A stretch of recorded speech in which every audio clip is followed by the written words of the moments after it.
আসসালামু আলাইকুম। আজ 24শে সেপ্টেম্বর, রোজ মঙ্গলবার। নিউজ টাইম বিডিতে সবাইকে স্বাগতম। আমি খালেদ আছি আপনাদের সাথে। জানাবো আপনাদের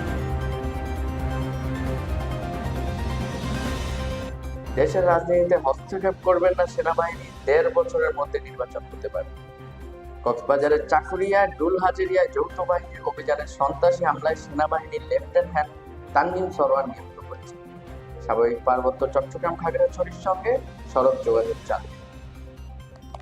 গত ১৬ই জুলাই বৈষম্য বিরোধী ছাত্র আন্দোলনে রংপুর বেগম রোকেয়া বিশ্ববিদ্যালয় ইংরেজি বিভাগের ১২তম ব্যাচের শিক্ষার্থী মোহাম্মদ আবু সাইদ নিহত হওয়ার ঘটনায় ৩ সদস্য বিশিষ্ট একটি তদন্ত দল গঠন করা হয়েছে।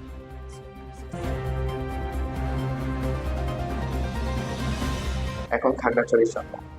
রাঙামাটি ও খাগড়াছড়িতে শ্রমিক পরিবহন ধর্মঘট প্রত্যাহার করলেও ছাত্র জনতার অবরোধ চলছে, যার ফলে লঞ্চ ও বোট বন্ধ রয়েছে।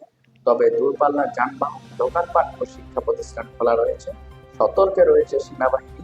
তথ্য সহকর্মীদের তথ্য নিয়ে সোমবার সকাল থেকে রাঙামাটি শহরে সব ধরনের যানবাহন চলাচল শুরু হয়। শহরের ভিতরে একমাত্র লোকাল বাহন সিএনজি চালিত অটোরিকশা চলাচল করেছে। বিভিন্ন গন্তব্যে ছেড়ে গেছে দূরপাল্লার যান, তবে যাত্রী খুব কম ছিল। খুলেছে দোকানপাট ও শিক্ষা প্রতিষ্ঠান। শহরের যানজীবন স্বাভাবিক হতে শুরু হওয়ায় স্বস্তির কথা জানিয়েছে এলাকার লোকজন। তবে পাহাড়ি ছাত্র জনতার ডাকা অবরোধের প্রত্যাহার না হওয়ায় নৌপথে লঞ্চ ও বোট চলাচল করছে না। ও খাগড়াছড়ির সড়কে বিভিন্ন পয়েন্টে মোতায়েন রয়েছে আইন শৃঙ্খলা বাহিনী। একইভাবে খাগড়াছড়ির সার্বিক পরিস্থিতি স্বাভাবিক ও শান্ত হয়ে এসেছে।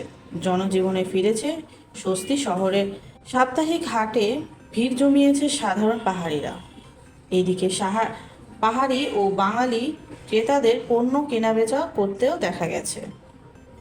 শহরে ছোট যানবাহন চলাচলেও দূরপাল্লার যান চলাচল বন্ধ রয়েছে এবং সেখানেও পরিস্থিতি স্বাভাবিক রাখতে এখনও জেলা জটের টহল দিচ্ছে সেনাবাহিনী, পুলিশ ও বিজিবি।